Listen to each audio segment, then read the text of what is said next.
Assalamualaikum everyone, welcome back to my channel. আমি Sunjida Nova. আমার previous integration tutorial গুলোতে অর্থাৎ integration part 1 থেকে part 5 এ আমি different pattern এর integration এর problem solve করেছিলাম এবং আমার আজকের টিউটোরিয়াল আমি ওই কনসেপ্ট গুলোকে ইউজ করে আরো কিছু integration এর ম্যাথ সলভ করব।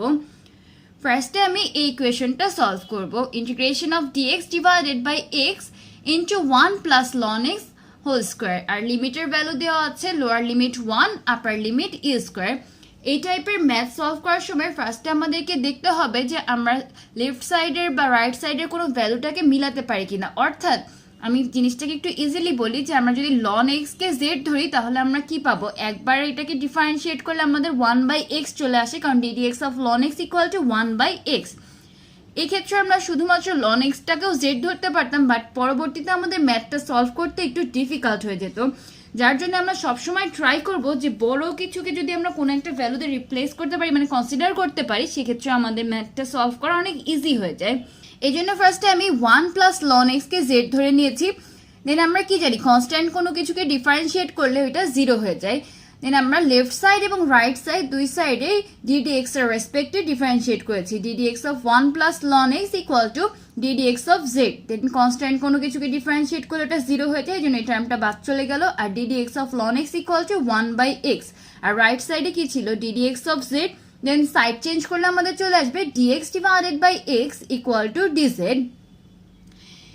এবার প্রিভিয়াস টিউটোরিয়ালে আমি লিমিট বসানোর সময় বলেছিলাম যে আমরা এখানে ফার্স্টে x এর রেসপেক্টে আপার লিমিট লোয়ার লিমিট দেওয়া ছিল, বাট এখানে আমরা যেহেতু একে z দিয়ে রিপ্লেস করে নিয়েছি, সো অ্যাকর্ডিংলি আমাদের z এর রেসপেক্টে লোয়ার লিমিট আপার লিমিট বসাতে হবে। তাহলে এখন আমরা কি দেখব, ফার্স্টে আমরা x ইকুয়াল টু ই স্কোয়ার ধরে নিব, দেন x ইকুয়াল টু 1 ধরে এই ইকুয়েশনে ভ্যালু বসিয়ে z এর ভ্যালুটা ফাইন্ড আউট করব। তাহলে ফার্স্টে লিখব x ইকুয়াল টু ই স্কোয়ার হলে z ইকুয়াল টু আসবে 1 প্লাস ln ই স্কোয়ার। দেন এই পাওয়ারটা আমাদের সামনে চলে আসবে, তাহলে আমাদের কি লিখতে পারি, z equal to 1 plus 2 ln e। দেন আমরা জানি যে ln e ইকুয়াল টু 1, তাহলে ফাইনালি আমরা z এর ভ্যালুটা পাবো 3। এবার আমরা লোয়ার লিমিটটা বসাবো, অর্থাৎ x ইকুয়াল টু 1 হলে z এর ভ্যালুটা কি হবে সেই ভ্যালুটা আমাদেরকে ফাইন্ড আউট করতে হবে।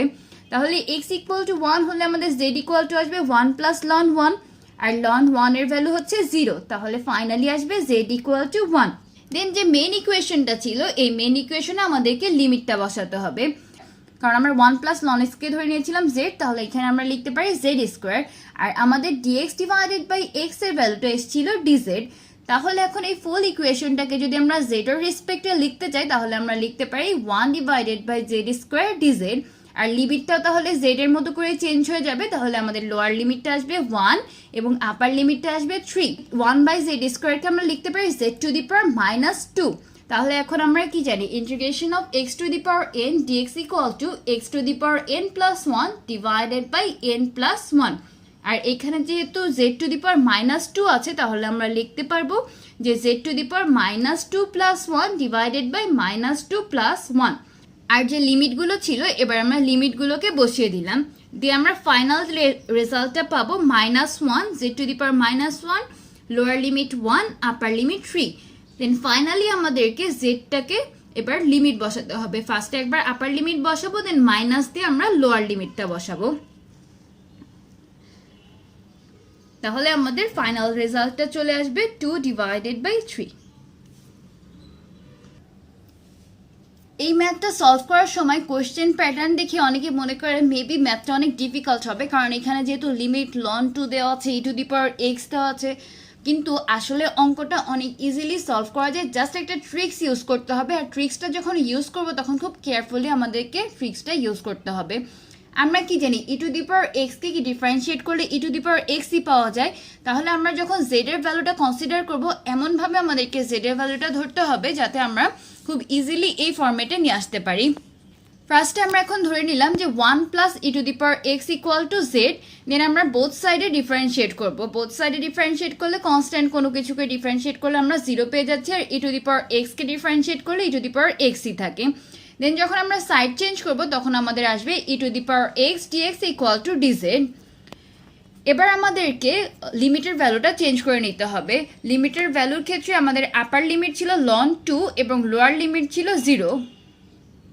তাহলে আমরা এই ইকুয়েশনে বসিয়ে দিলে z এর ভ্যালুটা পাবো।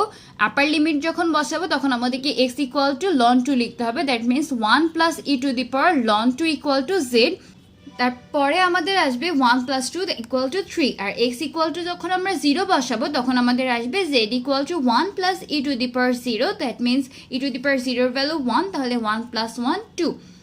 এবার আমরা এই ইকুয়েশনে লিমিটটা বসিয়ে দিব z এর অ্যাক্রসে, তাহলে আমাদের আসবে লোয়ার লিমিট 2, আপার লিমিট আসবে 3। আর এখন আমরা ফার্স্টে কি কনসিডার করে নিয়েছিলাম, 1 plus e to the power x, এই পুরো টার্মটাকে z কনসিডার করে নিয়েছিলাম। তাহলে আমরা কি লিখতে পারি, 1 ডিভাইডেড বাই z, আর e to the power x dx equal to আমাদের এসছে dz, তাহলে এখানে লেখা যায় যে dz ডিভাইডেড বাই z। এবার আমরা জানি যে ডিরেক্ট ফর্মুলা ইউজ করব, যে 1 divided by z dz equal to হচ্ছে ln z। দেন আমরা z এর আপার লিমিট একবার বসাবো, একবার লোয়ার লিমিট বসাবো, তাহলে আমাদের আসবে ln 3 মাইনাস ln 2। ln এর ক্ষেত্রে মাইনাস থাকলে ওইটাকে ভাগ আকারে লেখা যায়, তাহলে আমরা লিখতে পারি ln 3 ডিভাইডেড বাই 2, এটাই আমাদের ফাইনাল রেজাল্ট।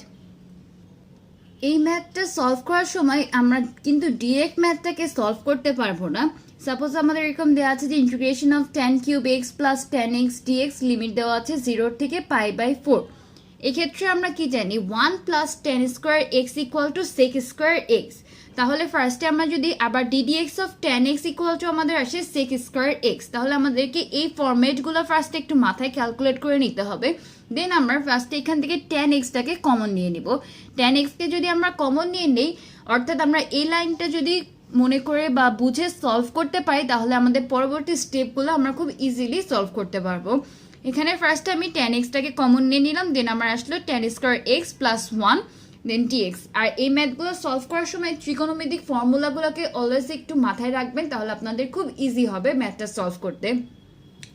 দেন এখন আমি 1 প্লাস tan স্কোয়ার x কে লিখতে পারি sec স্কোয়ার x। এবার আমি যদি tan x কোনো একটা ভেরিয়েবল কনসিডার করি, তাহলে আমরা কি জানি, tan x কে একবার ডিফারেন্সিয়েট করলে ডিরেক্ট sec স্কোয়ার x চলে আসবে।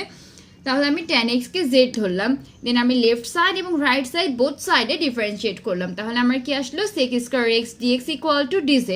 এবার এই ইকুয়েশনটার সাথে মিলিয়ে দেখেন sec স্কোয়ার x dx এর এই পার্টটাও চলে আসলো, আবার tan x কে তো আমরা z ধরেই নিয়েছিলাম। এবার আমরা z এর ভ্যালুটাকে, অর্থাৎ আমরা এখন লিমিটের ভ্যালুটাকে চেঞ্জ করব। এখন আমরা x এর ভ্যালু একবার 0 বসাবো, একবার x এর ভ্যালু π/4 বসাবো। x এর ভ্যালু যদি আমরা 0 বসাই, তাহলে আমাদের z ইকুয়াল টু আসবে 0, আর x এর ভ্যালু যদি আমরা π/4 বসাই, তাহলে আমাদের z ইকুয়াল টু আসবে 1। কারণ আমরা কি জানি যে tan 0 এর ভ্যালু 0 আর tan π/4 এর ভ্যালু হচ্ছে 1। এবার আমরা ফাইনাল ইকুয়েশনের ক্ষেত্রে ভ্যালুগুলোকে সব বসিয়ে দিব, তাহলে আমাদের লোয়ার লিমিটকে চেঞ্জ করতে হবে 0 দিয়ে এবং আপার লিমিটকে চেঞ্জ করতে হবে 1 দিয়ে। tan x কে আমরা z ধরে নিয়েছিলাম, ওই জেডটা বসিয়ে দিলাম, আর sec স্কয়ার x dx এর ভ্যালুটা আমরা পেয়েছি dz, ওইটাকে রিপ্লেস করে দিলাম। দেন আমরা জানি কি integration of x to the power n dx equal to x to the power n plus 1 divided by n plus 1। ওই ফর্মুলাটা এখানে ইউজ করলাম, যে z square divided by 2 limit 0 to 1। আর ফাইনালি যদি আমরা আপার লিমিট আর লোয়ার লিমিটটা বসিয়ে দিই, তাহলে আমাদের রেজাল্ট আসবে 1/2 অর্থাৎ half. Thanks for watching guys. আশা করি আপনারা সবাই আজকের প্রবলেমগুলো বুঝতে পেরেছেন। তারপরে যদি কারো কোনো প্রবলেম থাকে, তাহলে আমাকে কমেন্ট করতে পারেন, আমি ইনশাল্লাহ সলভ করার ট্রাই করব। আল্লাহ হাফেজ।